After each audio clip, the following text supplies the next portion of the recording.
Muy buenas noches con todos y todas.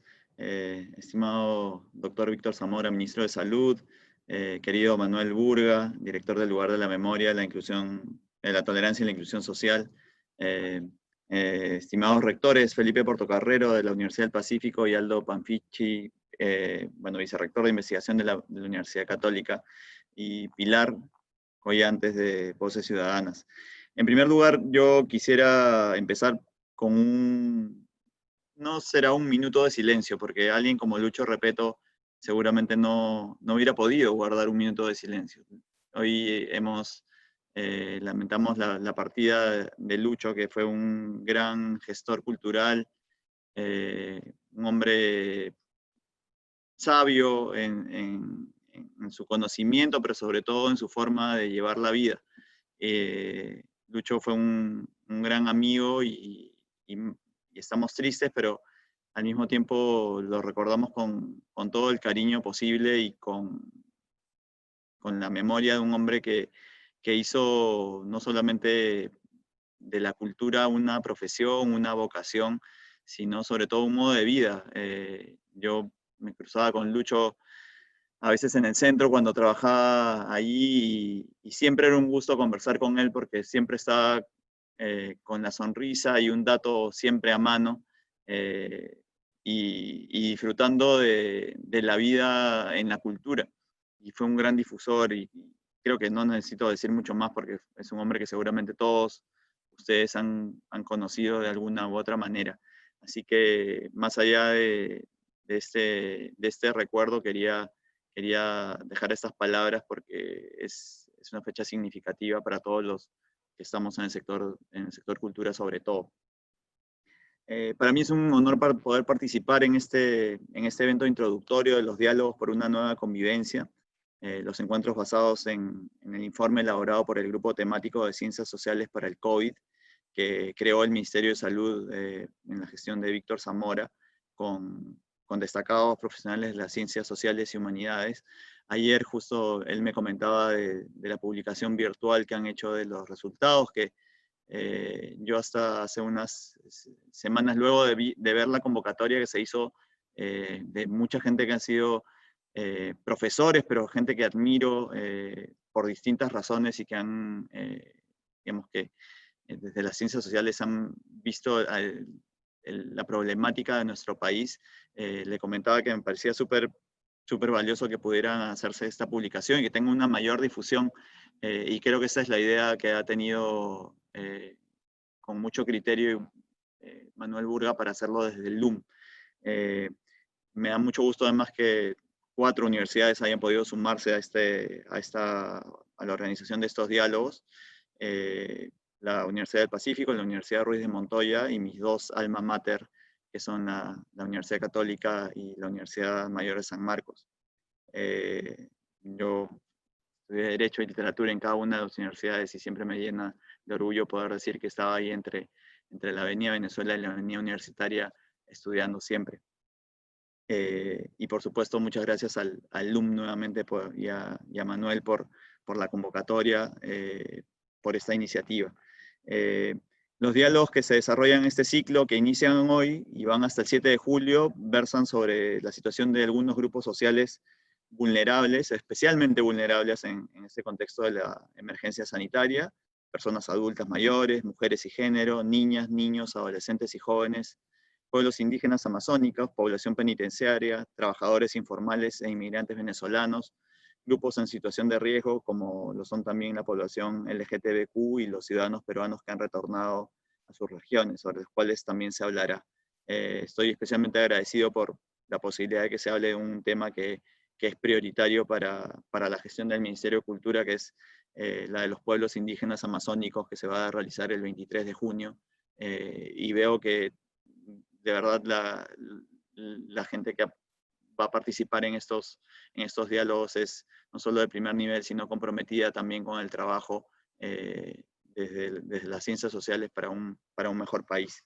Quisiera una vez más felicitar a los organizadores por haber coordinado el trabajo para hacer que todos estos profesionales puedan participar, entre académicos, gestores, representantes de los grupos analizados, además con una composición paritaria, como decía al principio Pilar, con el fin de generar un espacio de discusión y reflexión para la construcción de una nueva convivencia que responda a las urgencias y los proyectos de vida de toda la ciudadanía.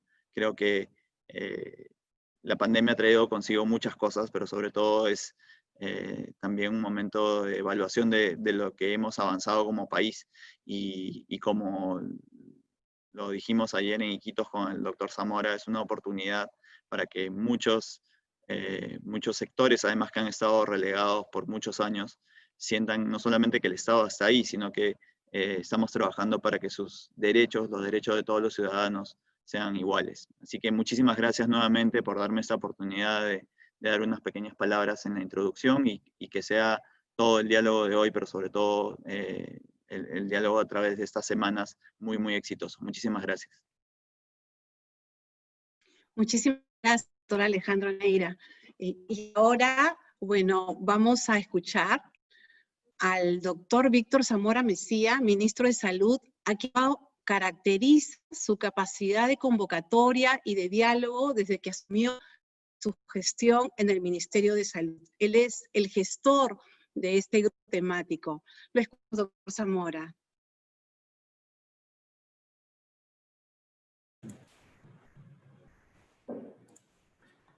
Muy buenas noches. ¿Me escuchan? Ok, perfecto. Bueno, muchas gracias por la invitación. Felicitación a los organizadores, a ti, Pilar, a Manuel, Aldo, Felipe, y por supuesto, gracias, Alejandro, por dar las palabras de inauguración, de bienvenida a este evento, que nació el 10 de abril, aquí en el Salón Verde del Ministerio de Salud, en que invitamos a algunos amigos, colegas de las ciencias sociales, para preguntarles más o menos, bueno, teníamos una duda y queríamos ayuda para responder una pregunta que parecía sencilla, ¿no? Queremos entender los comportamientos ciudadanos en la pandemia, porque permanentemente nos cuestionábamos acerca de qué dirección deberíamos tomar en materia de las nuevas reglas de comportamiento. Y finalmente devino en una publicación, luego de varias reuniones, en lo que sería, se ha acuñado el término de la nueva convivencia, ¿no? Que migró de los nuevos comportamientos a la nueva normalidad y ahora es la nueva convivencia. Eso refleja cómo, estas palabras reflejan cómo ha ido evolucionando el diálogo, porque no es solamente decirle a las personas cómo comportarse, cómo es esto que se llama nueva normalidad, sino cómo sería la nueva forma de vivir juntos. Entonces, desde el 10 de abril, me alegra mucho que este Salón Verde, que es la sala de reuniones del Ministerio de Salud, se haya convertido en este gran Salón Verde virtual, ¿no? Donde hay muchos y muchas en esta sala. Me alegra además que lo que inicialmente era un grupo de colegas muy prestigiosos de la academia haya sido posteriormente secundado por sus propias instituciones. Ya esto se ha institucionalizado y se puede reflejar en los sellos que engalanan este Salón Verde virtual, ¿no? Está el LUM, la PUC, Pacífico, Ruiz de Montoya, San Marcos y el Instituto de Estudios Peruanos. Y estoy seguro que a medida que caminemos, otras instituciones, eventualmente de las regiones, se irán sumando. Con mis colegas he pedido además que podamos escribir algunas de las ideas que nosotros cotidianamente cruzamos entre nosotros en estos pasillos, en esta vorágine de trabajo que ha significado y significa tener la responsabilidad sobre los hombros de dirigir la lucha contra la pandemia. Y estos son algunos apuntes que comparto, que no son solamente míos, sino de mis colegas acá en la oficina. Entonces me voy a permitir leerlos para no perder ninguna de las ideas que aquí están puestas. Apuntes sobre nueva convivencia social en salud. Es difícil saber con precisión qué va a pasar y los escenarios del futuro probablemente mezclen lo nuevo y lo viejo.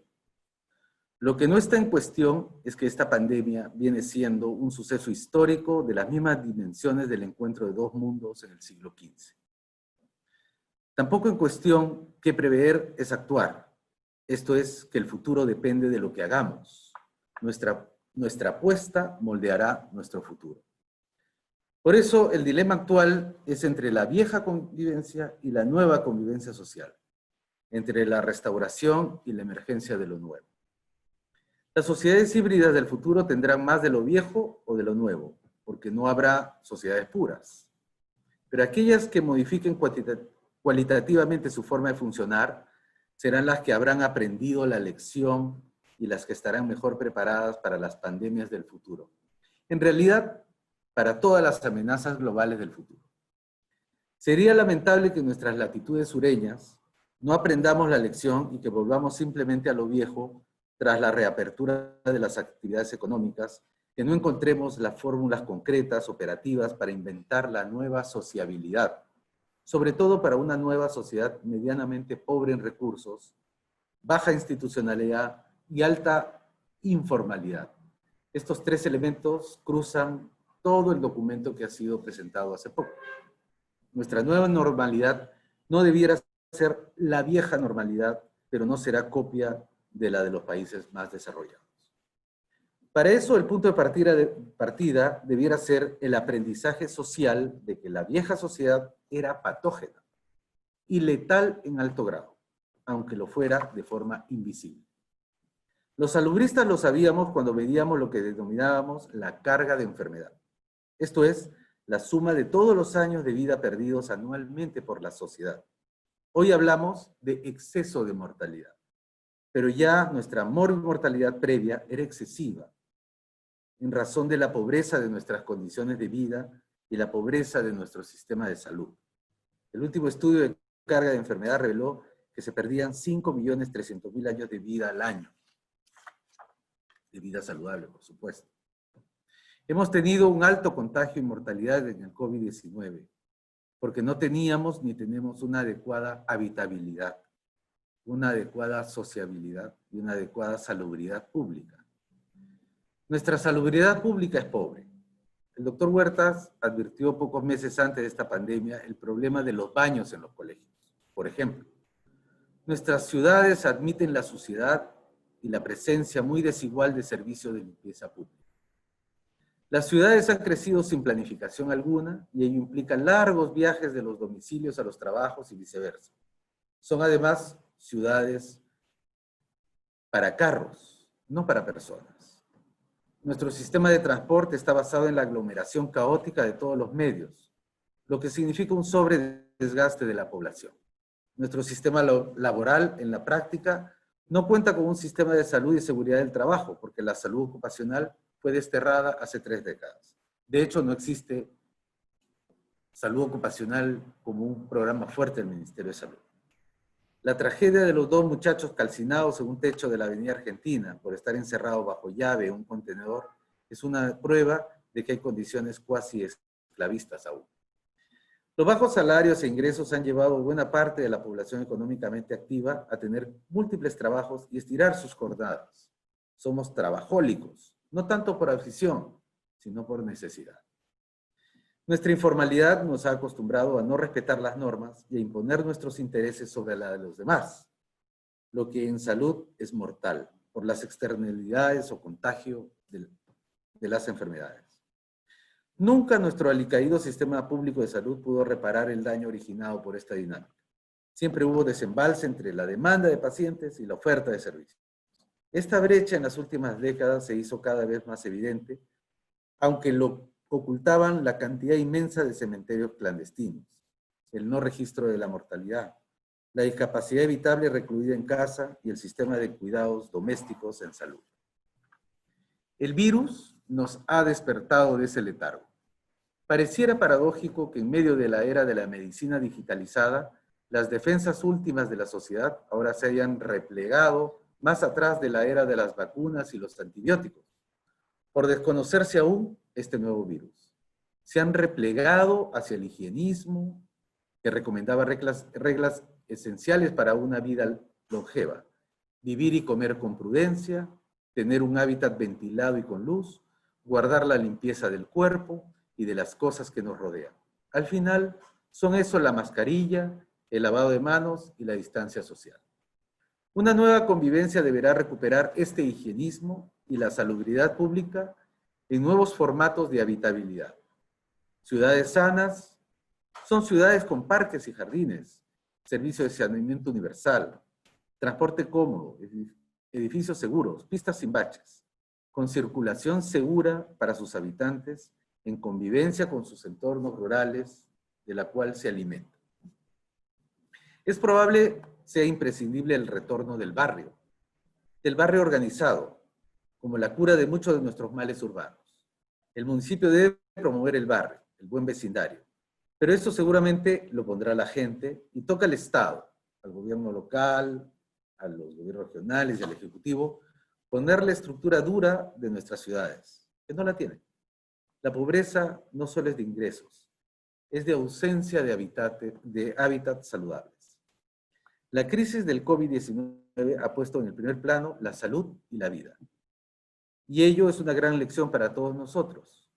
Sin la salud y sin la vida, no hay país, no hay nación, no hay Estado.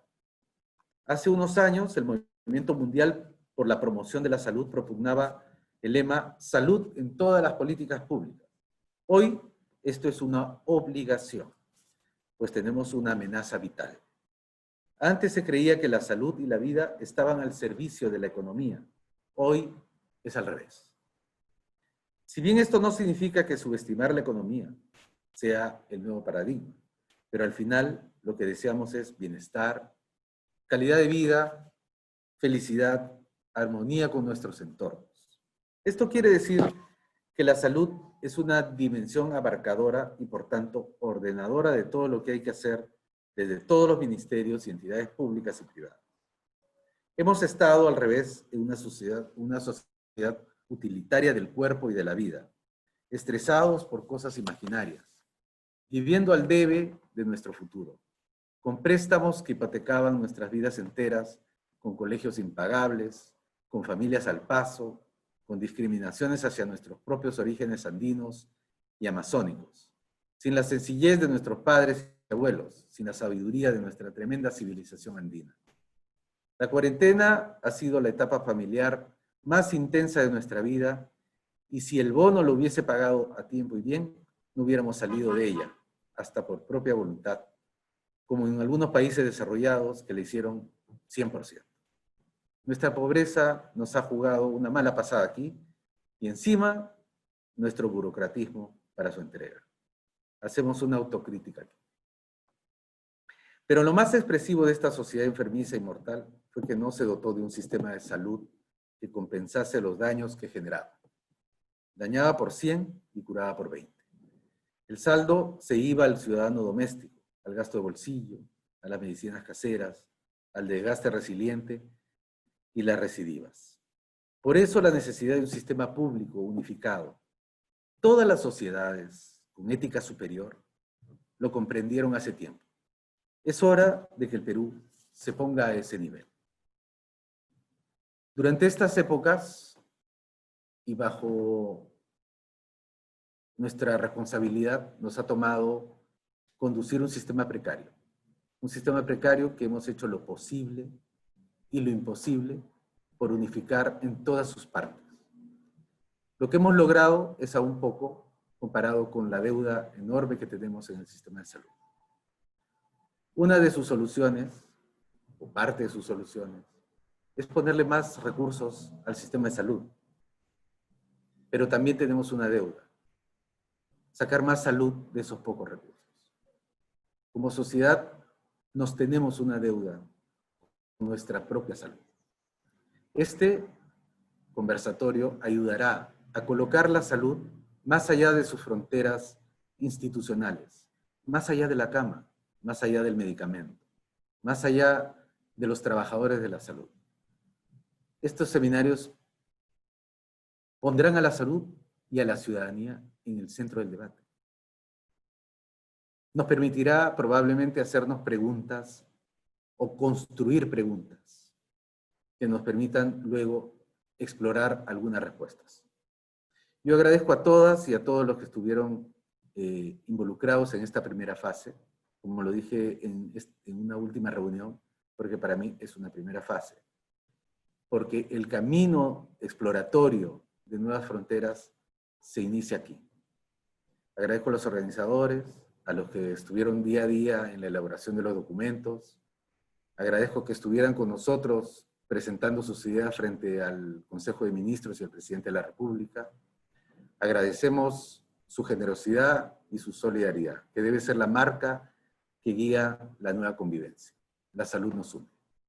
Muchas gracias.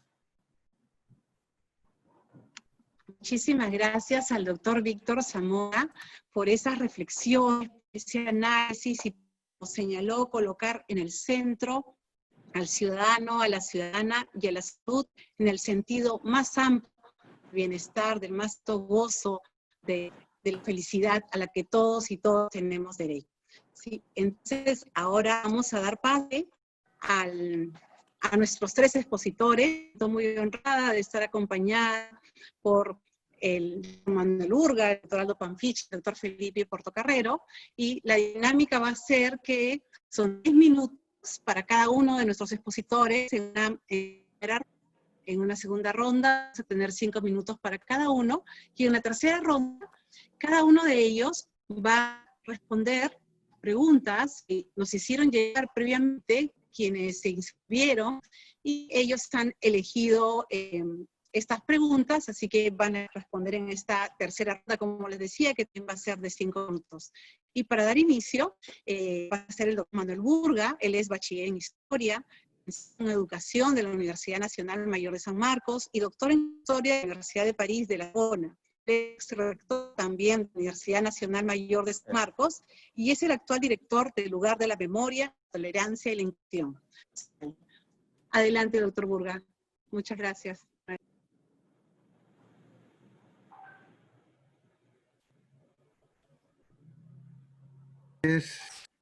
Señores ministros,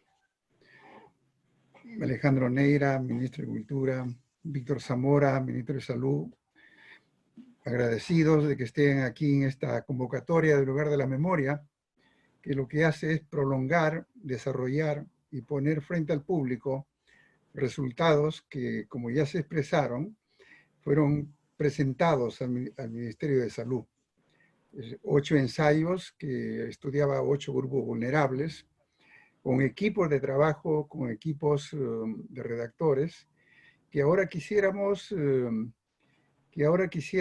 que se pongan en consideración de otros especialistas en los 8 diálogos siguientes, y también de gestores de políticas de los sectores considerados de riesgo, y también de representantes de los sectores, de las personas que sufren las consecuencias, de las personas que están en las urgencias y que representan las voces directas. Lo que nos llamó la atención, y para decirlo de manera muy metafórica, es que el Ministerio de Salud, parte del gobierno, convocó a los especialistas en ciencias sociales para formar un grupo temático para escuchar a grupos vulnerables, para escuchar a grupos de riesgo, para escuchar sus voces, para escuchar sus urgencias. Y esa nos pareció a nosotros realmente una concurrencia muy interesante, ¿no? Que las ciencias sociales sirvieran de transmisores de las voces de los grupos en dificultades, y que el Estado se interese por escucharlos a través de una mediación. Muy bien, esta es mi introducción. Quisiera ahora decir que el título de los diálogos por una nueva convivencia retoma el título original del documento que se presentó al Ministerio de Salud por una nueva convivencia en esta época de la pandemia del COVID-19. Pero nos faltaría quizás agregar por una nueva convivencia en nuestro país, una manera de relacionarse nueva en nuestro país, que ese es lo que esperamos. Pero como el fenómeno es global, como el fenómeno está en todas partes, por todas partes se escuchan voces porque surja algo nuevo, porque surjan nuevas situaciones y porque aparezcan también nuevas convivencias. Entonces, como que las ciencias sociales, y no los amigos que me acompañan, que estuvimos en el núcleo original, Aldo, Felipe, que están aquí conformando el panel, convocamos a personas y las personas transmitieron los mensajes que eran las voces de los grupos de riesgo, y nos dio la impresión que de esas voces que concurrían, nació esta posibilidad de convivir de una manera diferente. Y luego quedó el nombre como por una nueva convivencia. Una nueva convivencia que es una convivencia en épocas de dificultades. Y en épocas de dificultades salen realmente las debilidades y salen también las fortalezas. Y a nosotros nos pareció importante que esas fortalezas que han salido sean las fortalezas que nos permitan la construcción de una nueva forma de convivir en comunidad. Y eso es lo que le daba la originalidad del caso nuestro y lo que le daba la originalidad de la gestión pública. Una gestión pública que busca concurrir y busca responder a las voces de los que están en dificultades, de los que están viviendo las urgencias del presente, ¿no? Bueno, como tengo pocos minutos, no sé, no tengo muchos minutos y tendría mucho que decir, porque Aldo es sociólogo, Felipe es sociólogo, van a tener sus propias aproximaciones a los hechos que vamos a narrar. Nos interesa también decir realmente qué entendemos por nueva convivencia, ¿no? Los que han participado y están conectados a este diálogo son bastantes y han formulado también 42 preguntas muy interesantes que nos permitirán en las segundas intervenciones ver cómo lo respondemos y cómo enriquecemos esta propuesta, que se va a enriquecer de nuevo con otras voces y con otras sugerencias. Pero les puedo decir, no tengo mucho tiempo, lo sé, Pilar, no sé cuánto he tomado ya, me faltan 5, algo así. Quisiera decirle que el Perú, que tiene una larga historia de realizaciones y dificultades, ha vivido momentos semejantes, de enormes dificultades, en que se pasó de situaciones anteriores a situaciones nuevas. Y solamente voy a poner un ejemplo. Había pensado poner varios ejemplos, pero solamente quiero poner el ejemplo de 1821 a 1824, que es el bicentenario de la independencia y la batalla de Ayacucho. ¿Qué es lo que transcurre en este momento?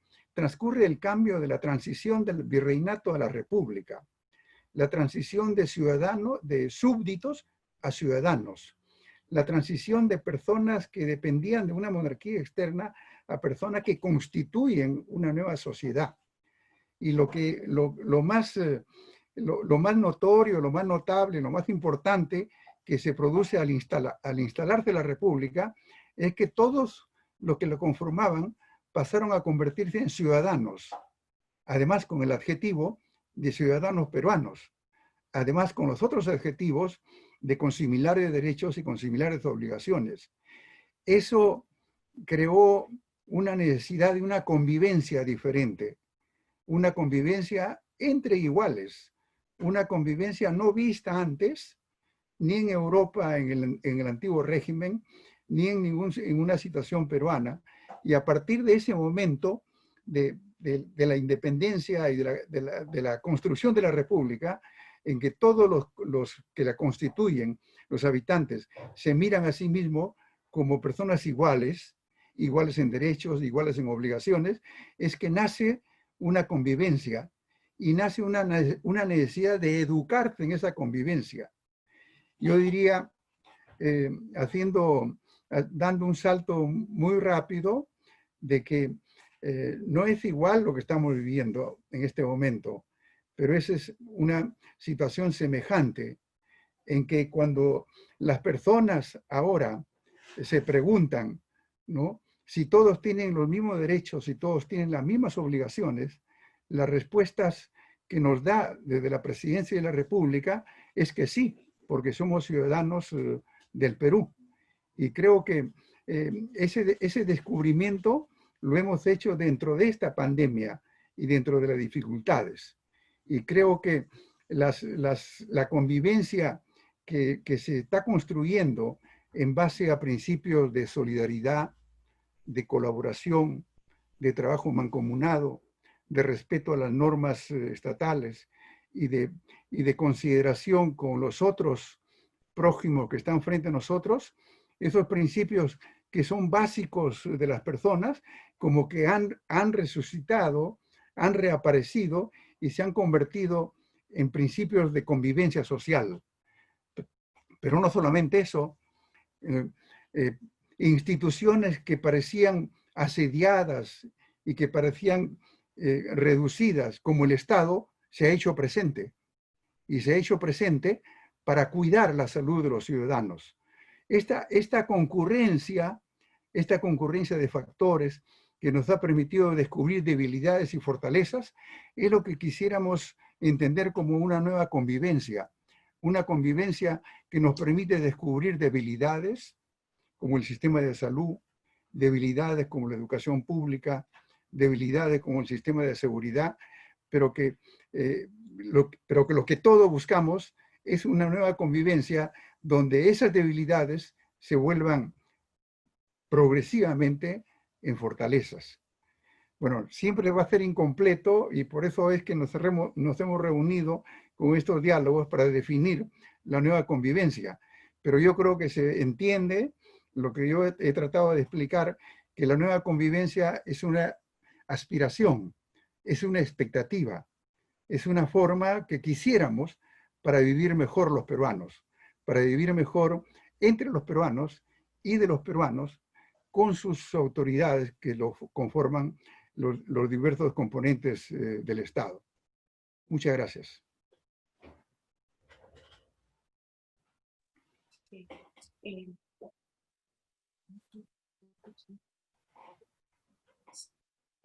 Ahora sí, disculpen que hay unos problemas de audio, por favor, les pido unos breves segundos. Sí, ok. Muchísimas gracias, Manuel. Ahora el doctor Aldo Panfichi, quien es profesor principal del Departamento de Ciencias Sociales de la Pontificia Universidad Católica del Perú. Él es doctor en Sociología y actualmente es el vicerrector académico de la PUC. Adelante, Aldo. Muchas gracias. Bueno, muchas gracias, Pilar.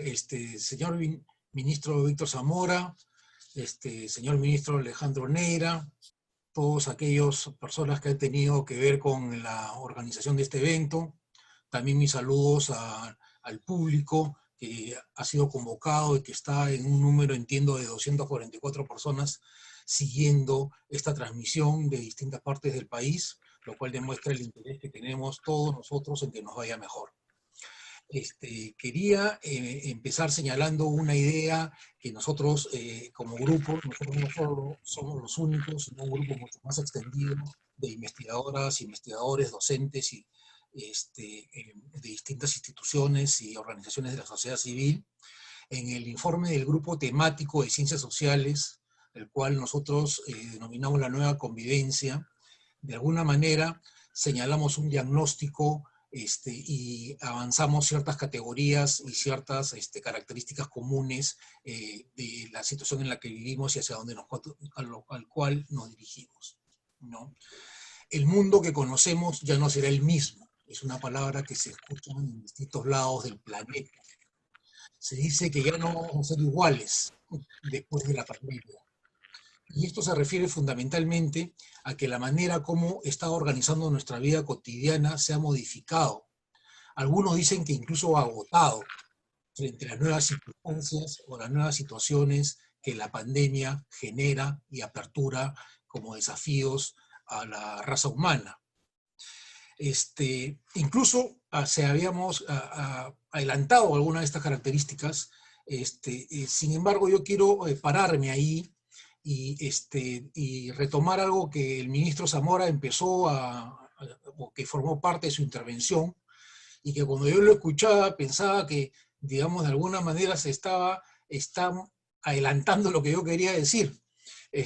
Pero en realidad creo que compartimos una misma visión. ¿Cuál es esta?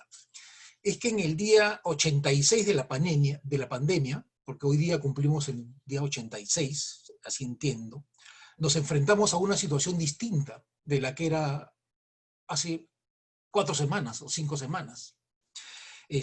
Una situación distinta que combina, digamos, una cuarentena, ya sea obligatoria o voluntaria de las personas, con una apertura a la economía y a la necesidad económica. O sea, la sociedad se abre paulatinamente, incluso por etapas, de acuerdo a una planificación. Esto nos lleva a plantearnos el tema de la tensión entre lo que es propiamente la salud y las necesidades de la salud pública para enfrentar la pandemia, como las necesidades económicas de una sociedad como la nuestra, que en su mayoría, como todos sabemos, más del 70% son personas informales.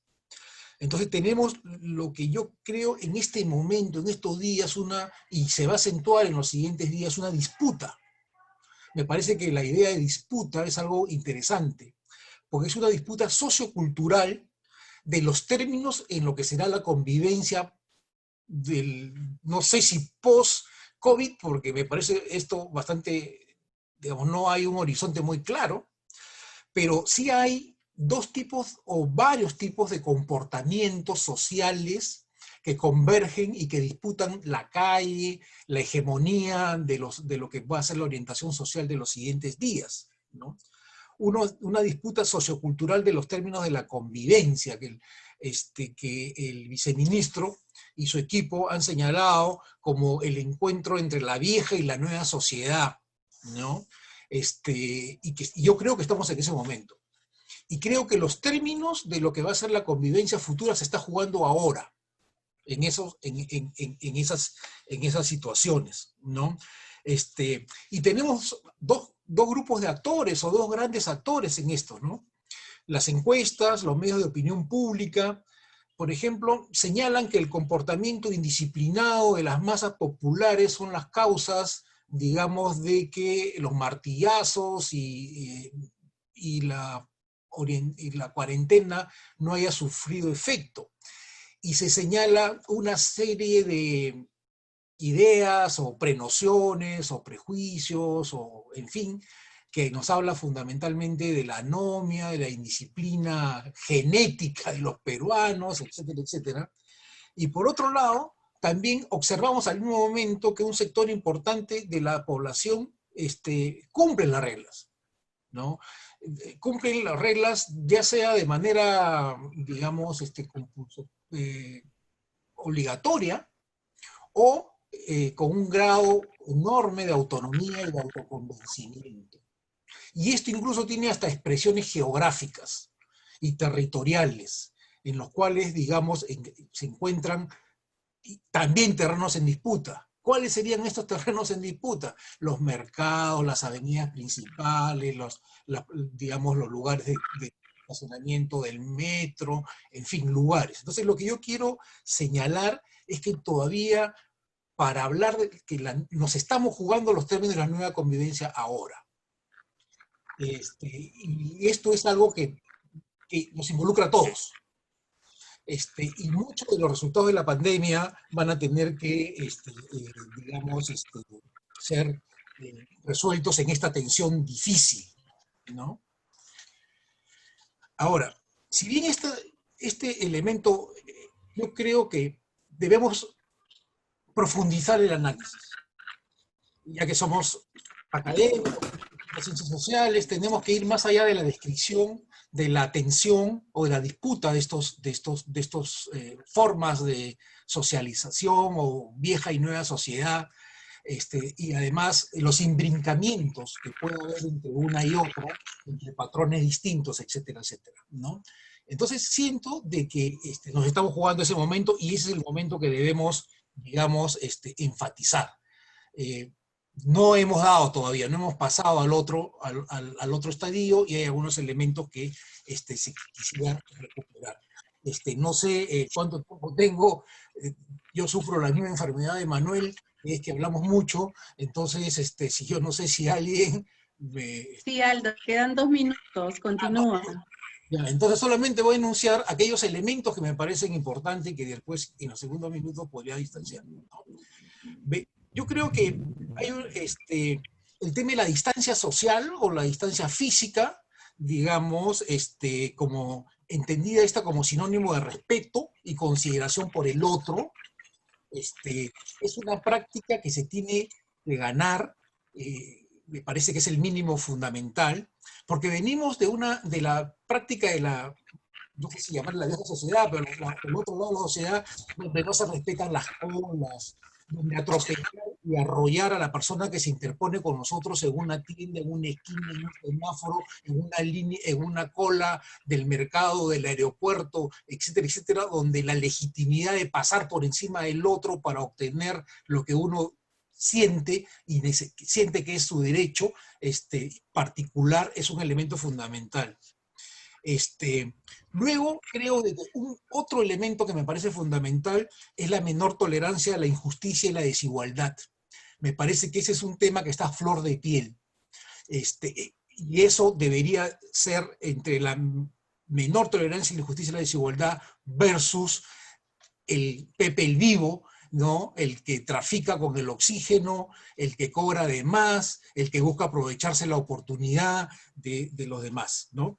Y también siento que otro elemento importante, y con eso voy a terminar porque tengo otros, pero el siguiente de vuelta, será, digamos, entre el escrutinio público del Estado y del sector privado como una, digamos, necesidad de reorganizar los servicios públicos con el aprovechamiento, la corrupción, el padrinazgo, y el ocultamiento y la falta de transparencia en las decisiones. Me voy a quedar aquí para cumplir mis 10 minutos. Muchas gracias. Gracias, Aldo. Y ahora el doctor Felipe Portocarrero, rector de la Universidad del Pacífico. Él es profesor principal e investigador de esta casa de estudios, tiene un doctorado en sociología de la Universidad de Oxford y también, bueno, tuvo el pregrado en sociología de la Pontificia Universidad Católica del Perú. Adelante, Felipe, escuchamos.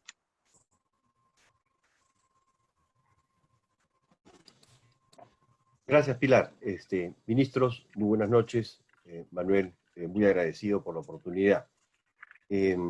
Como el tiempo es escaso, yo quisiera retomar algunos de los asuntos que había mencionado Manuel, que me parecen muy importantes, y agregar algunos otros que considero también relevantes en esta hora actual.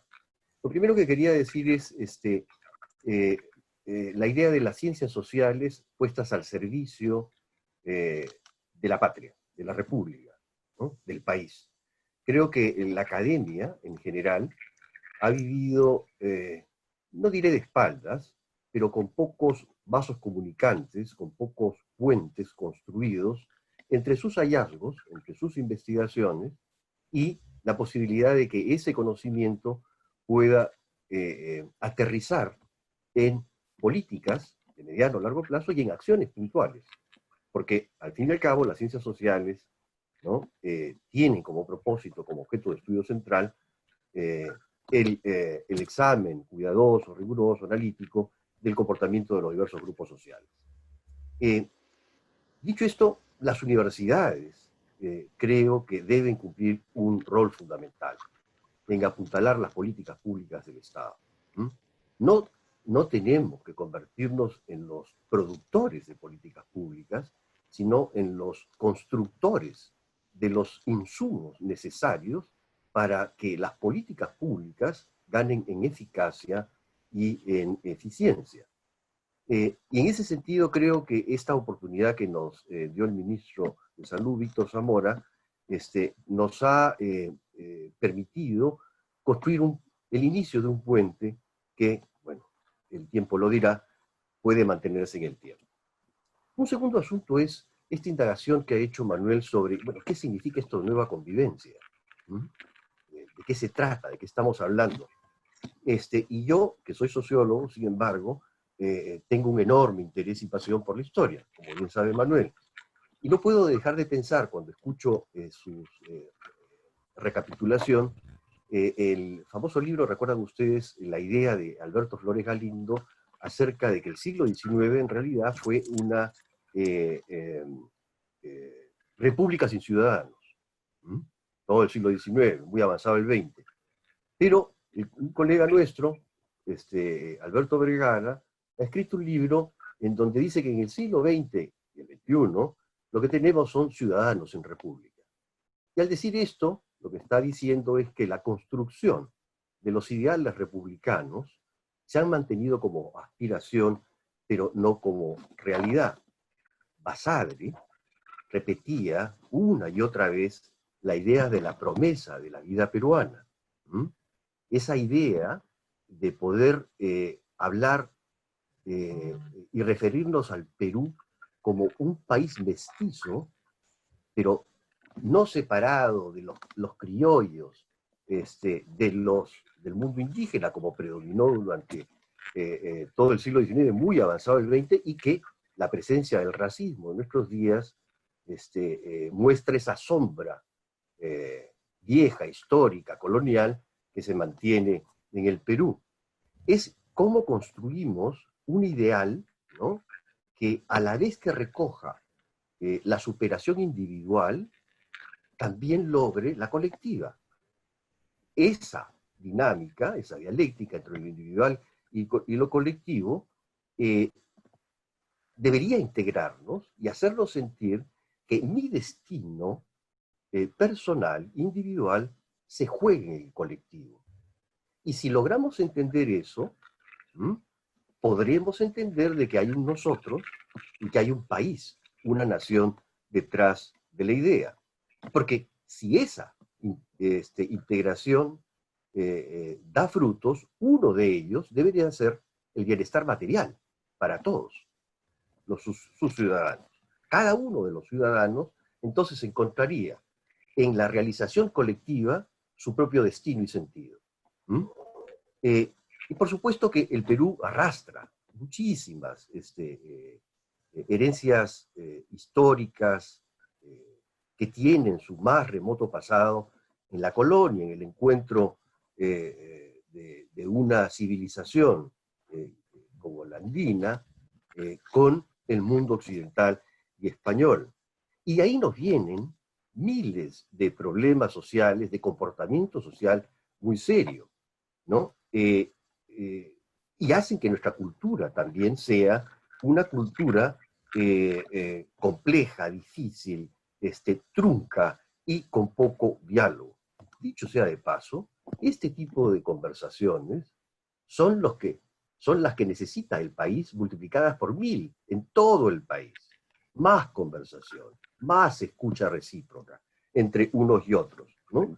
Porque lo que nos ha producido el Perú en su proceso histórico es un país cuya cultura está separada por quienes, los desilusionados de la ley, ¿no? Los que creen pues que la ley existe, sí, pero para que la cumplan otros.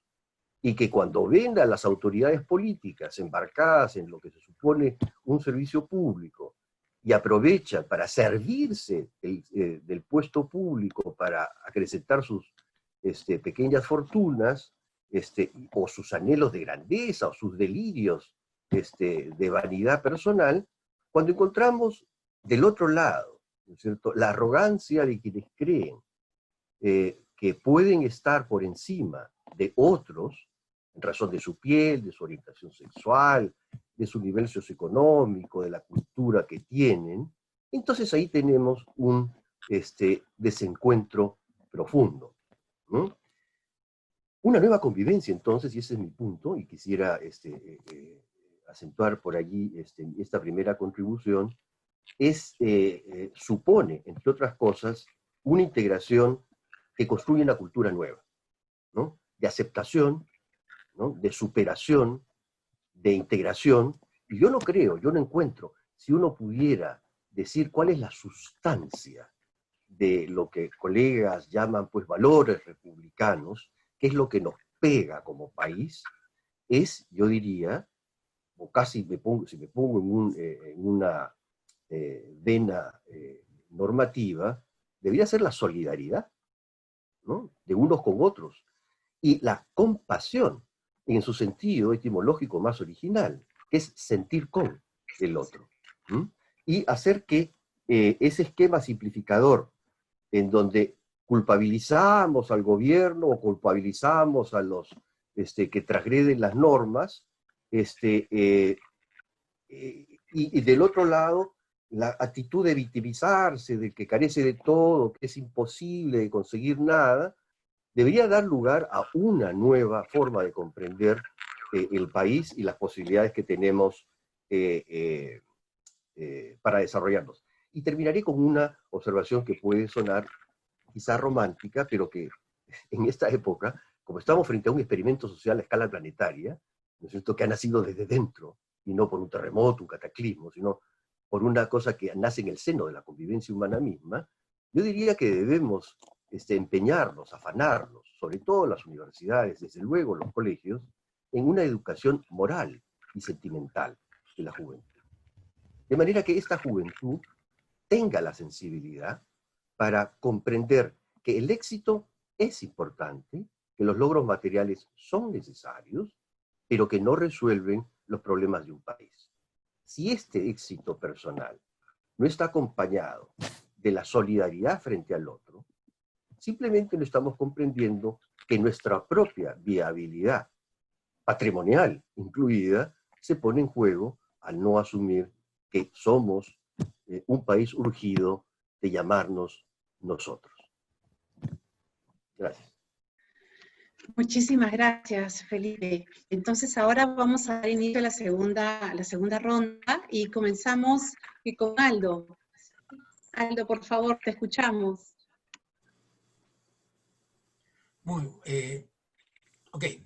Bueno, muchas gracias. Ahora tengo 5 minutos y voy a hacer el punto rápido, ¿no? Yo pienso de que lo que necesitamos ahora desarrollar es un conocimiento más detallado, más enraizado en las características regionales del Perú. Creo que, si bien Lima es importante, es una capital muy fuerte, podríamos decir que aquí se concentran todas las sangres, etcétera, etcétera. Quisiera señalar de que es muy importante entender y desarrollar análisis de ciencias sociales y de otro tipo de análisis también, con características regionales, porque eso nos va a dar una nueva fuerza explicativa y quizás una posibilidad de poder aportar mejor al conocimiento del país y también a resolver sus, digamos, encrucijadas. En casi todo el país se habla de los transgresores, ¿no? Y de hecho, digamos, se señala que estos transgresores, estas personas que no cumplen las normas o que desafían las normas, son las causantes de que el coronavirus o la pandemia se desarrolle. Y se señalan algunas regiones en particular, ¿no? El norte del país, algunas partes de Lima y Iquitos, Loreto, la ciudad de Iquitos. Preparando o pensando qué iba a decir, y además con un interés en este tipo de análisis, es que me encontré con una reflexión que quisiera compartir con ustedes de Alberto Chirif, que es un colaborador además de este documento, que tiene un artículo que se llama La geografía del COVID, Iquitos ciudad, ¿no? Y lo que trata, y a mí me parece que es un muy buen ejemplo de un análisis regional, urbano, que nos da luces a un problema nacional, pero que tiene características particulares. No voy a reseñar el artículo, solo voy a decir algunas características que él señala que me parecen que me han hecho pensar mucho. Por ejemplo, decía que, ya que estamos acá entre sociólogos históricos, podríamos decir nosotros, por ejemplo, de que históricamente Loreto o la selva tiene una historia de una extracción de recursos del bosque. Mientras en otras regiones hay algún tipo de agricultura, de producción, digamos, hombres trabajando, hombres y mujeres trabajando la tierra, en Iquitos hay caucho, leche, caspi, palo de rosa, pieles y cueros, maderas, animales, oro, petróleo. O sea que no se cultiva, se extrae del bosque. Y eso es una constante, digamos, de extraer del bosque. Y la mayoría de estas actividades, con algunas excepciones en el petróleo y las grandes compañías, son actividades informales, donde no hay salario, donde hay pago muchas veces en especies, ¿no? Inclusive hay actividades que son ilegales, como la madera y el oro, que son la fuente de la búsqueda de los recursos económicos. No hay contratos laborales, no hay pues impuestos, digamos, ¿no? Y muchos pagos se hacen en especies o alimentos. Y hay una cultura laboral del patrón, del gamonal y del peonaje. Entonces, lo que él nos dice es que la población, bueno, ya es mi interpretación, ¿no? Digamos, no ha sido disciplinada, entre comillas, en un orden social, digamos, que pone el interés del Estado, el interés común, por encima, sino en la salida individual y en la salida de ese tipo. Segundo, dice, por ejemplo, me dice una cosa interesante, ¿no? ¿Por qué la gente en Iquitos no respeta? ¿Por qué los que van a Iquitos incluso dicen que hay, bueno, 40.000 familias, más o menos de 40.000 unidades, 45.000 unidades de motocarros, ¿no? Y los motocarros se paran en cualquier lado, incluso en medio de la pista, viene uno en un sentido, otro en otro, y se paran en medio de la pista y se ponen a conversar, ¿no? Y además es el lugar, además, donde ha habido, yo sé que ahora está cambiando, pero donde ha habido más incumplimiento de las normas y donde ha sido asolada fuertemente la ciudad, ¿no? Entonces él dice, él observa y le dice, hay algunas interpretaciones que no son las únicas, pero quiero solamente enfatizar lo siguiente, ¿no? Él dice, por ejemplo, que la migración es de la migración de las riberas de los ríos hacia la ciudad. Que buena parte de las familias, ya sea de primera, segunda, tercera generación, son migrantes, en su mayoría, que vienen de estas comunidades amazónicas o mestizas de las riberas de los ríos, vinculadas a esas actividades económicas que señalé anteriormente o a las actividades de sobrevivencia. Bueno, en esas comunidades no hay jefe, no hay una autoridad que ordene, sino que son las redes familiares las que generan las normas de comportamiento y el control de comportamiento, ¿no? No le hacen caso a un jefe porque no hay jefe, digamos, de este sentido, ¿no?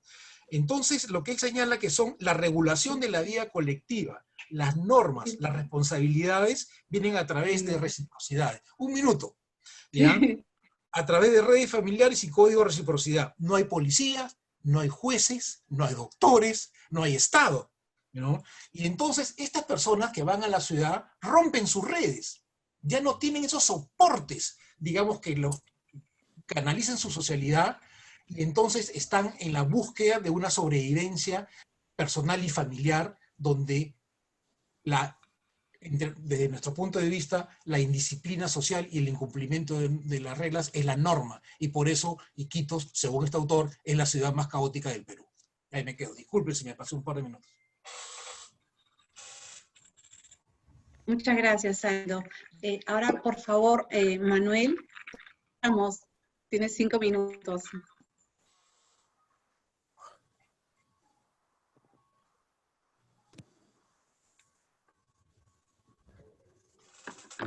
No se te escucha. Habilita tu micrófono, Manuel, por favor. Ya, y ahora sí. Quisiera retomar algunas ideas que han sido presentadas. Felipe Portocarrero parece historiador, hace historia, ¿no? Sociológica, ¿no es cierto, Aldo? Pero el libro Repúblicas sin Ciudadanos se publicó antes, tomando el título de un libro mexicano, Repúblicas sin Ciudadanos. Después Alberto ha publicado Ciudadanos sin República, ¿no es cierto? Y bien, yo digo, la ciudadanía plena es un ideal y se va realizando a medida que transcurre el tiempo y el Estado y la sociedad puede dar a cada uno las cosas que cada uno necesita para vivir en bienestar. Les digo, los principios de la Revolución Francesa, que fueron libertad, igualdad y fraternidad, son inconmensurables y forman parte de la conducta de los ciudadanos. Ahora, cada periodo otorga más derechos y también obligaciones en esa dirección de fomentar la vida colectiva, de fomentar la vida ciudadana en conjunto. Entonces, lo que a mí me parece es que cada uno de los pasos de la ciudadanía son pasos de convivencia, de vida en común. La palabra convivencia no existía en el antiguo régimen europeo, no existía. Existían más bien las separaciones y los grupos aislados. Con la revolución y con la instalación de las repúblicas se instala el concepto de convivencia. Y aquí, por fortuna, no lo hemos encontrado de que podría servir para diseñar una nueva convivencia. Pongo un punto ahí. Luego, una cosa que Aldo dijo y que me parece muy interesante es lo que indicó que lo que se puede concluir ahora es que hay una menor tolerancia a la injusticia y la desigualdad. Eso es parte del ideal de ciudadanía. Yo creo que la ciudadanía es el respeto al otro, la tolerancia con el otro. Y la ciudadanía es también la igualdad. Y si ahora en una situación de crisis, cuando aflora a la conciencia de las personas el tema de que somos pocos tolerantes y el tema de que somos poco igualitarios, yo creo que esa toma de conciencia tenemos que agradecerle a esta época de emergencia, a esta época de dificultades, porque se dan cuenta a la población de que es necesario ser tolerante con el otro que puede ser el informal, con el otro que puede ser el venezolano, con los otros que pueden ser los adultos mayores, una mayor tolerancia y además una mayor igualdad, que es uno de los principios básicos de toda la construcción, de todas las construcciones republicanas en el mundo. Es una aspiración que nunca se podrá realizar completamente, pero es una aspiración. Entonces, esa afirmación del maestro Jorge Basadre de la vida republicana, de la independencia, como promesa de una vida mejor, es lo que realmente constituye un motor. Y yo tengo la impresión que ese motor forma parte de las aspiraciones de la gente común y corriente, de vivir mejor. Y ahí me parece que vuelvo a este gran fundador de la sociología europea, ¿no? Alexis de Tocqueville, que mis amigos han leído mucho, ¿no? Que dice, la igualdad, la fraternidad y la solidaridad eran principios anteriores que se desarrollan en la vida republicana. Y yo diría de que cada época de crisis hace que muchos principios que ya existían antes comiencen a tener una dinámica y una existencia que permite que la sociedad vaya en una mejor armonía. Entonces, no sé, me está mirando Pilar, ya no he tomado el tiempo, yo creo que tengo unos minutos. Sí, 2 minutos, Manuel, sí. No, me quieren...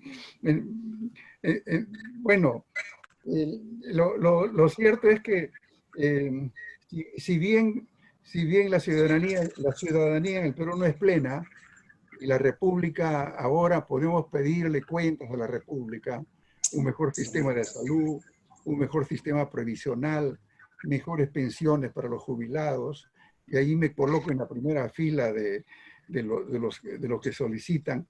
No tenemos eso, no tenemos como los países lo tienen en Europa, pero creo que en Europa mismo, yo he visto en el caso de Francia, están pidiendo mejores condiciones para la jubilación. Es decir, que la ciudadanía, el concepto de ciudadano, de ciudadanía y de nación y de los principios que la alimentan, es uno de los grandes inventos de la modernidad. La situación anterior se distinguía por las desigualdades y los privilegios, y la situación moderna se caracteriza por la igualdad y por la distribución de la riqueza como un bien común en la sociedad. Ahí me detengo para que no me critiquen. Muchas gracias, Manuel. Te estaba escuchando con mucha atención y reflexión. Ahora escuchamos a Felipe. Adelante, por favor. Teléfono, sí.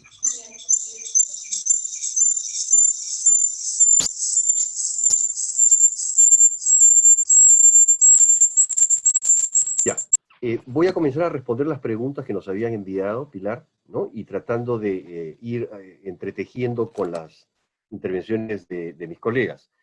Quería insistir, primero, decir, el Perú no es una nación, es un germen de nación.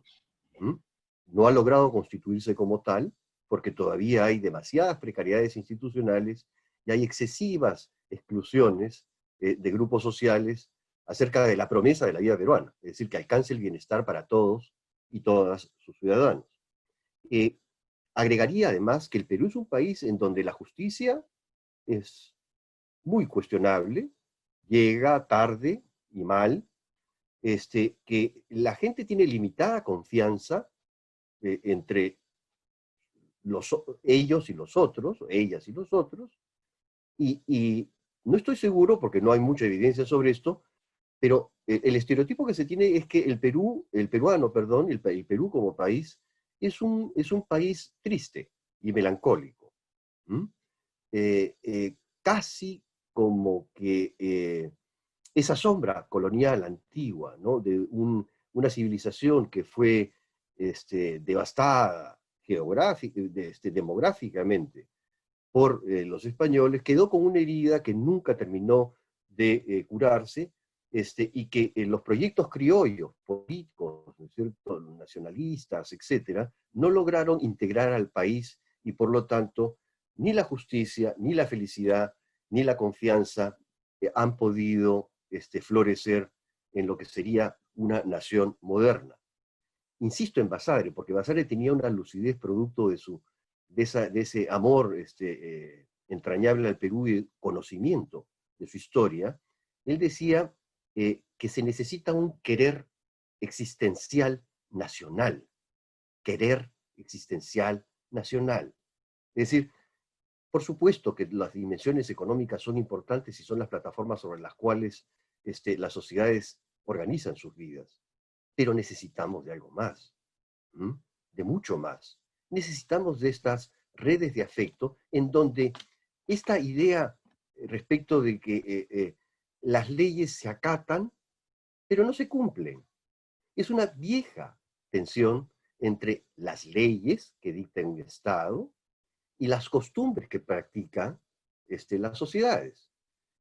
En general, las costumbres, como lo estamos viendo en los desbordes de mercados y de algunos barrios populares, obedecen a que hay necesidades vitales no cubiertas y, por eso, no se cumple la ley. Así de sencillo. No hay allí, como mencionaba Aldo, un patógeno social incorporado en el comportamiento social de los peruanos. No, porque si uno levanta la mirada y observa el resto de sociedades en el mundo, los desbordes, las transgresiones son en todas partes. Y entonces uno podría ir más atrás pensar desde una perspectiva más psicoanalítica, si uno quiere, y preguntarse por qué los seres humanos tenemos impulsos autodestructivos, ¿no? De querer ser, pues, lo decía Aldo, los transgresores, pues, los bacanes, los pícaros, el criollo, ¿no? El exitoso, que no tiene y no mide las consecuencias de sus actos porque tiene un propósito individual que quiere maximizar, y la necesidad de entender que también hay una dimensión que busca encontrar afecto, cobijo, alivio, receptividad, comunicación con otros. Entonces, en esa lucha, es lo que Freud hablaba claramente, ¿no?, del espíritu de muerte autodestructivo, eso habita en todas las criaturas humanas, en todas las sociedades, en todos los planetas. Entonces, ¿cómo podemos lograr recanalizar esos impulsos autodestructivos, ¿no? A nivel individual es a través de la sublimación, el estudio, las artes, en fin, cualquier otra cosa. Pero a nivel de país, lo que necesitamos es un liderazgo político que nos lleve a producir una nueva narrativa que nos haga creer en que esas aspiraciones ciudadanas, esa promesa de la vida peruana, puede cumplirse. Entonces, ¿cómo convencer a la gente de que no salga a la calle, que postergue sus aspiraciones o apetitos personales, individuales? Bueno, a nivel país, como una nueva narrativa, ¿no es cierto? Y la nueva convivencia, no digo que sea la panacea, ni que ya encontramos el canal y la varita mágica para que esto ocurra, pero son narrativas que deberían ir sumando desde diversos sectores para acompañar el proceso de repensar el país a la luz de este, repito, gigante experimento social planetario, ¿no? Esta catástrofe global en la cual estamos inmersos, ¿no? Cuando conversamos con mis colegas en la universidad, lo que yo les digo es una época, el espíritu de los tiempos, para decirlo como decían antes los franceses, ¿no? Es agridulce. O sea, es agrio porque hay muerte, hay sufrimiento, hay pérdida, hay dolor, ¿no? Hay desamparo, hay hambre, hay pobreza, pero también hay posibilidades múltiples, ¿no?, de reinvención. Me quedo ahí. Gracias. Muchísimas gracias, Felipe. Y ahora vamos a dar inicio a la tercera ronda, donde justamente nuestros expositores han elegido las preguntas y ya comenzó digamos, en la segunda ronda respondiendo parte de ellas. Y ahora, Aldo, por favor, te escuchamos. Yo quería, para seguir en la misma línea de razonamiento de mis colegas previamente, y creo que lo que nosotros estamos de aquí para adelante, la crisis así como de esta magnitud por lo general producen también reformas que se ven después de algún tiempo de que se sale de la situación más crítica. Yo creo que hay dos dimensiones en las cuales esto se puede plasmar y que tienen que ver con las preguntas que me hacen. Una de ellas tiene que ver con lo que me preguntan sobre el nuevo contrato social. Si es necesario un nuevo contrato social. Yo no sé si llamarlo de la misma manera, pero lo que sí es importante es que la participación de los ciudadanos en el proceso de deliberación de las decisiones tiene que ser un componente importante de lo que es las políticas públicas y la vida colectiva hacia adelante. No podemos hacerlo solamente con el liderazgo político o con las resoluciones ministeriales, si estas no están acompañadas de un entendimiento y además de asumirlo por parte de la sociedad civil, digamos, ¿no? O lo que quede de la sociedad civil, entendida en los viejos patrones, pero también en las formas de organización social donde se construyen los liderazgos locales. Muchas veces incomprendidos porque son muy diferentes a lo que nosotros tenemos o percibimos en los libros o en lo que políticamente es correcto, pero existe un tejido social en este país que tiene que ser consultado y tiene que participar de las decisiones que se tomen. Por ejemplo, en el paper de Omar Manqui, que tiene el capítulo 1 del informe que se ha elaborado, se habla del sector informal y se habla de los mercados. Pero no se puede ordenar los mercados si no tienes algún tipo de relación transformadora en la relación con los presidentes de las asociaciones de mercados, con los vecinos, en fin, con la sociedad civil presente. Creo de que es muy importante, como decía Felipe, escuchar, ser escuchado, deliberar, y que de tal manera que las decisiones que se tomen son decisiones, digamos, con una fuerza social detrás, de tal manera que sean estos sectores sociales los que en el terreno, en el campo, en los distintos espacios sociales, los que puedan, digamos, coadyuvar a que podamos acentuar aquellos elementos de la nueva convivencia que son el futuro, y dejar de lado, digamos, paulatinamente aquello que viene del pasado y que hoy, en las actuales circunstancias, demuestra que no es suficiente o demuestra sus grandes limitaciones sobre esto. Creo que ya Pilar, ¿me fui? Todavía tengo. Te quedan 2 minutos. Te quedan 2 minutos, sí. Ah, ya, ¿no? En ese sentido, es muy importante la autorregulación. Otra pregunta que me han hecho, ¿no?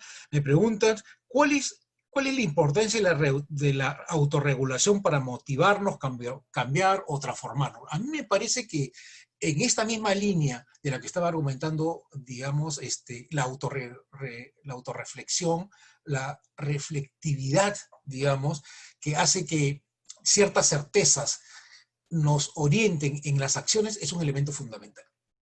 Y esa capacidad de autorreflexión es algo que debe ser construido o debe ser alimentado o debe ser potenciado. De ahí juega un papel muy importante los medios de comunicación, la escuela, los maestros, las universidades, en fin, los líderes locales. Sin autorreflexión, que implica la autorregulación de hasta dónde voy con mi conducta, digamos, va a ser muy difícil que nosotros podamos pasar, digamos, a otro estadio. Ahí me quedaría. Muchas gracias. Te escuchamos, Felipe.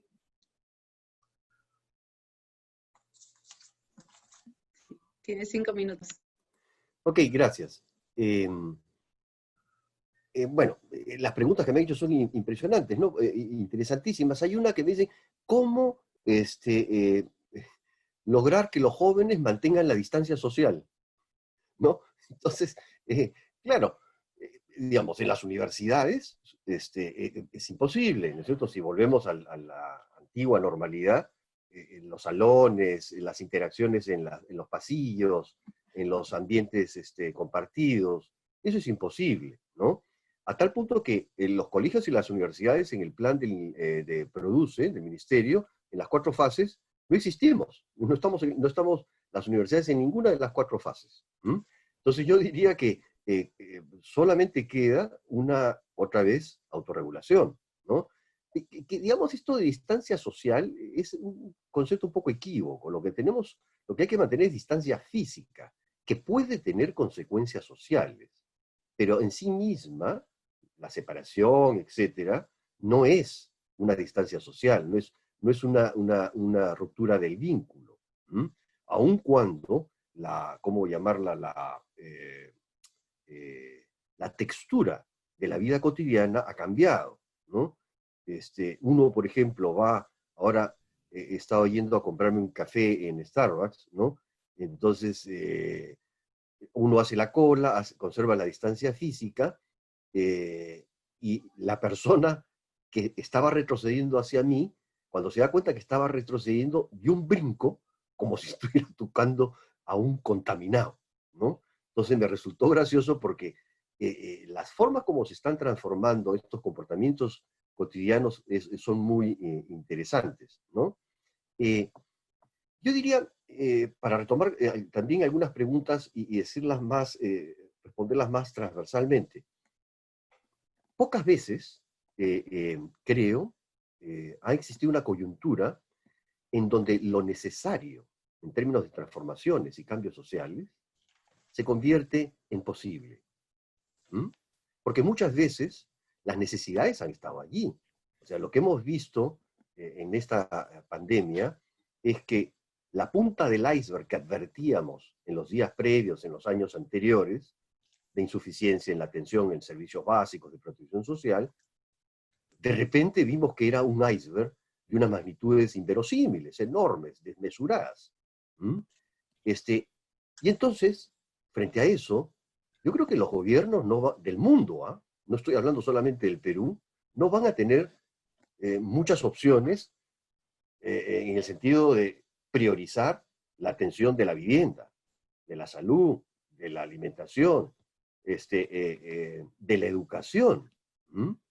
Y entonces, bueno, uno dirá, ¿y cómo se consigue eso? Este famoso filósofo político John Rawls decía que era necesario crear consensos entrecruzados. Y bueno, los consensos entrecruzados se llegan, o se adquieren, o se consiguen a través de esta idea de la deliberación, de la conversación, del intercambio, de la construcción, ¿no es cierto?, de contenidos sociales y políticos a través de una reiterada, permanente, sistemática participación de la sociedad en los asuntos estatales, un Estado, además abierto y receptivo, e interesado en recoger lo que dice la sociedad, y por supuesto una plataforma básica, mínima, indispensable, para que las sociedades sean viables. Yo terminaría diciendo que el papel, porque hay otra pregunta por ahí, sobre la ciencia. Bueno, en la historia de la ciencia ha tenido momentos estelares, ¿no?, y momentos profundamente catastróficos. No olvidemos que las armas de destrucción masiva, que fue el pretexto que permitió a Bush hijo invadir, ¿no?, y bombardear Irak, bueno, fue un mito que emanó de los laboratorios de la ciencia, que habían armas de destrucción masiva, ¿no?, habían capacidad de producir patógenos y armas de una potencia aniquiladora mortal. Vayámonos a la Segunda Guerra Mundial, en fin, Vietnam, armas que la ciencia diseñó para que los humanos nos destruyéramos. Y después ha tenido épocas de esplendor, por supuesto, de descubrimientos. Uno se pregunta, en circunstancias de tanta escasez, sin embargo, sale en Houston, desde Houston, una nave espacial para explorar el universo. Bueno, esa es la parte positiva de la ciencia, ir más allá de sus propias fronteras. Entonces, digamos, la relación entre ciencia y Estado, entre economía y ciencia, ¿qué predomina? Son grandes preguntas que solamente el tiempo podrá resolver, y un gobierno atento a las preocupaciones de la sociedad podrá canalizar de una mejor manera. Gracias. Muchas gracias, Felipe. Le damos la palabra a Manuel. Te escuchamos.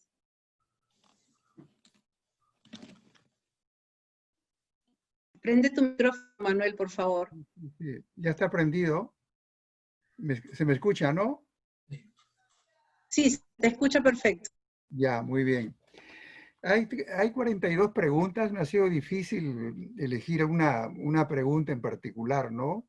Pero quisiera hacer referencias a algunos que son reclamos.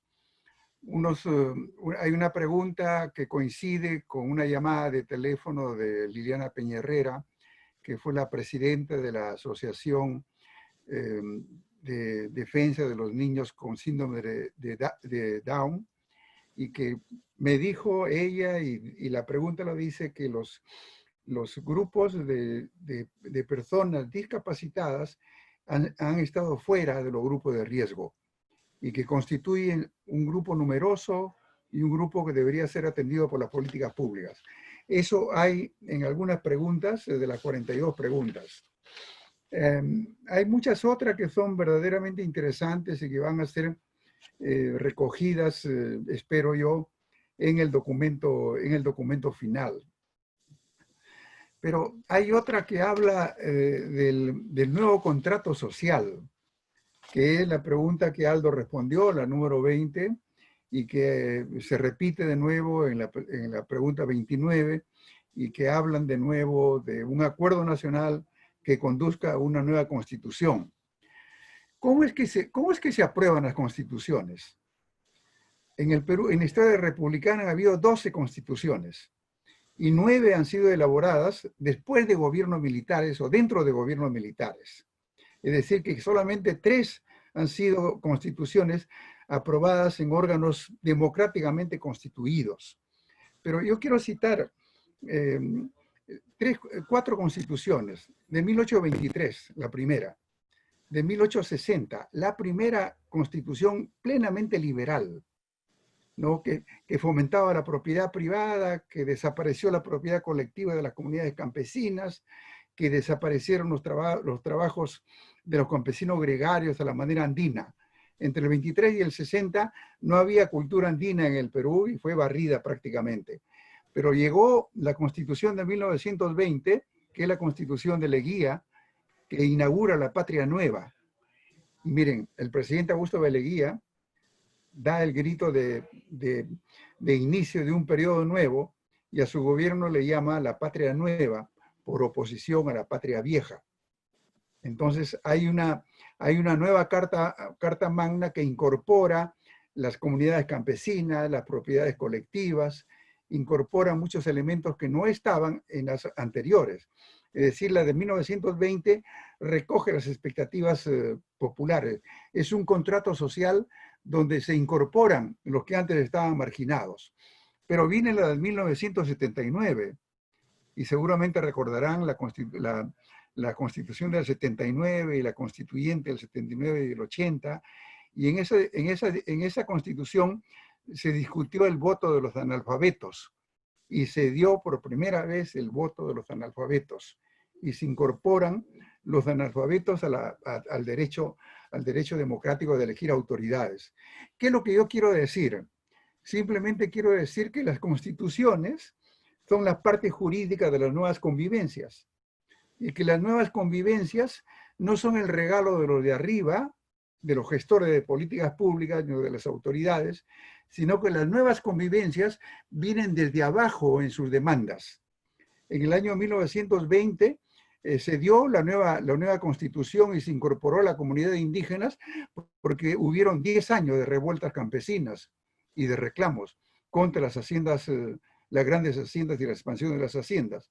Los campesinos de comunidades no tenían títulos legales, entonces no podían reconocer sus propiedades.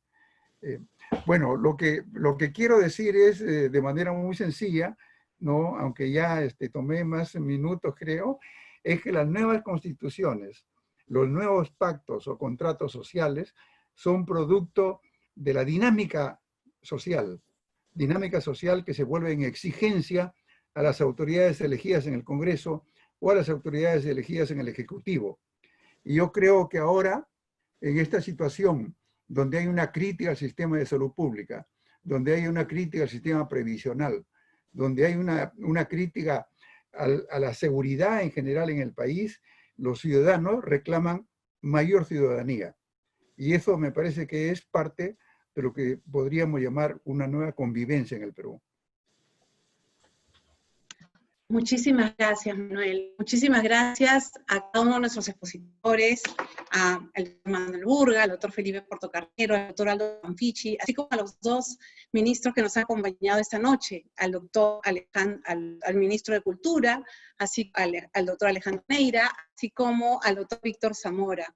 Así que muchísimas gracias nuevamente. Ha sido un gusto compartir con ustedes. Realmente nos quedamos con muchas cosas anotadas para reflexión, este espacio, este diálogo que se debería de replicar, como bien señalaban nuestros expositores, en muchos otros lugares, regiones, ciudades, espacios, y que la academia está promoviendo, y queda nada más invitarlos a todos y todas a nuestra segunda sesión de diálogos, que va a tratar sobre los adultos mayores, la soledad y el desamparo de sabiduría. Es el título que que le pusieron a ese capítulo del documento por una nueva convivencia. Muy buenas noches con todos y todas. Gracias.